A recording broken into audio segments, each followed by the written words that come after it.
تو وہ جب تبلیغ کرے گا تو پتھر بھی گلزار ہوتے چلے جاتے ہیں۔ حضرات گرامی، علم عقل کے بغیر ناتمام ہے، اور علم ہو اور عقل ہو تو فطور ہی فطور ہے، قصور ہی قصور ہے، شرور ہی شرور ہے، فتنہ ہی فتنہ، دجل و فریب و مکر و عجاری، غرور تکبر رعونت، فساد کساد اناد ہے۔ صرف عقل ہو تو یہ ساری چیزیں، اور علم و عقل دونوں اکٹھے ہو جائیں تو عقل جس فتنے کو منصوبہ جس فتنے کا منصوبہ بناتا ہے، علم اس کی آبیاری کرتا ہے۔ مگر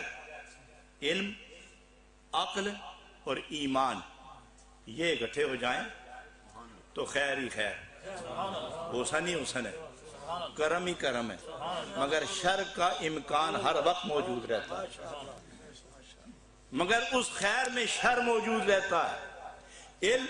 اور عقل دونوں ہوں تو فتنہ ہی فتنہ ہے۔ اس سارے جہان میں دیکھو فتنے ہیں کہ نہیں، کیونکہ وہاں ایمان نہیں ہے۔ کہاں کہاں فتنہ نہیں ہے، ساری دنیا فتنے کے چکر کے اندر ہے، بھنور ہے فتنے کا، اس میں دنیا ڈوبتی چلی جا رہی ہے۔ یہ ہیں علم و عقل والے لوگ جو فتنے کو جنم دیتے ہیں، اور جب ایمان شامل ہو جائے تو خیر شر پر غالب ہو جاتی،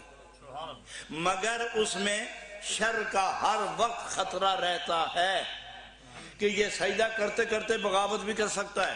یہ اتحیات پڑھتے ہوئے دوسرے کے لیے برائی سوچ سکتا ہے، یہ باجماعت نماز پڑھتے ہوئے بھی اپنے دشمن کی برائی کے لیے بد دعا کر سکتا ہے، یہ نماز میں سلام پھیر کر جب فارغ ہوتا ہے تو امام دعا کرتا ہے اللہ تعالیٰ سب پر کرم فرما، اور وہ شخص دعائیں مانگتا ہے میرے دشمن کی آج خیر نہ ہو،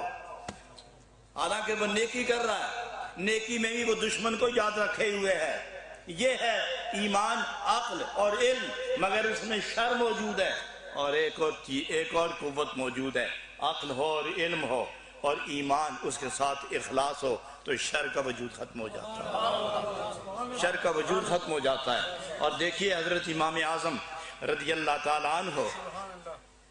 ساری رات گرمی میں مکان پہ کھڑے ہو کے، تو وہ ہر روز رات میں تہجد کی نماز میں ایک قرآن پاک کا ختم فرمایا کرتے تھے، اور امام اعظم رضی اللہ عنہ نے اپنی ساری زندگی حیات طیبہ میں 70,000 مرتبہ قرآن ختم فرمایا۔ یوں ہی تو نہیں درجے ملتے،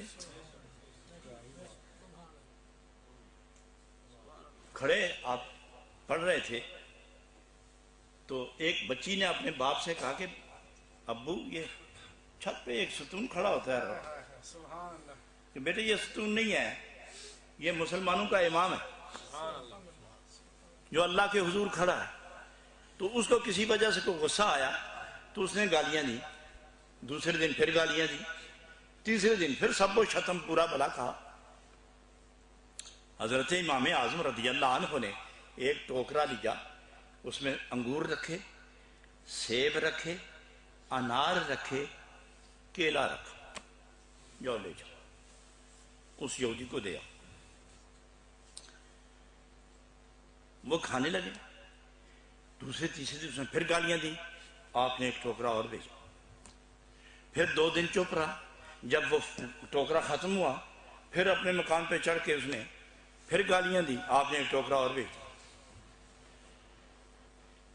بچوں نے کہا کہ یہ عجیب بات ہے کہ آپ گالیاں دیتے ہیں اور مفت کا ہمیں یہ پھل مل رہا ہے، بڑی مزے کی تجارت ہے۔ اس نے کہا دیکھو مجھے اٹکل آ گئی ہے فروٹ کمانے کی۔ تو ایک دفعہ اس نے کہا کہ شرم کی بات ہے، اب گالیاں نہیں نکالنی چاہیے، شرم کی بات ہے، وہ تو بیگانے لوگ ہیں نا، تو اپنوں کو خدا فرماتا ہے وَلَا تَقُولُوا فَاحِشَةً، بیگانہ بکواس کرے تو کرتا رہے، جو میرے بندے نا وہ زبان غلط استعمال نہ کرے۔ تو وہ شخص مکان پہ چڑھ کے نا 2 4 6 دن دیکھتا رہا، کوئی ٹوکرا نہیں آیا، تو اس نے آواز دی اے امام اعظم ٹوکرا بیچتے ہو کہ نہیں، ورنہ میں پچھلا سبق پھر دہرانے لگا ہوں، پھر میں پڑھوں وظیفہ پرانا۔ تو حضرت امام اعظم رضی اللہ عنہ نے پیغام بھیجا، ارے ظالم، یہ پھل گالیوں کے بدلے میں نہیں ہے، تم نے گالیاں دی، میں نے صبر کیا، محسوس نہیں کیا، اس کے بدلے میں جو رحمت نازل ہوئی، اس سے جو مجھے لذت ملی ہے، جو قربت ملی ہے، جو کیفیت ملی، میں اس خوشی میں تمہیں ٹوکرا بھیج رہا تھا۔ تو نے گالیاں بند کر دی، مجھے صبر کا موقع نہیں ملا، وہ لذتیں اترنی بند ہو گئی، اس لیے تم شروع کرو، ہم بھی اپنا کام شروع کر دیں گے۔ وہ شخص اٹھا، وضو کیا، امام اعظم کے حضور حاضر ہوا، عرض کیا حضور کہ یہ آپ کے مسلک و مذہب کا نتیجہ ہے، تو مجھے بھی اپنے قدموں میں جگہ دیجیے۔ تو اسی وقت وہ کلمہ طیبہ پڑھ کر مسلمان ہو گیا، اور سنا ہے کہ وہ وقت کا بہت بڑا جید عالم گزرا۔ حضرات گرامی، یہ ہے وہ اخلاص کی قوت، جن کے پاس علم، عقل، ایمان اور اخلاص موجود ہے، وہ تبلیغ کریں۔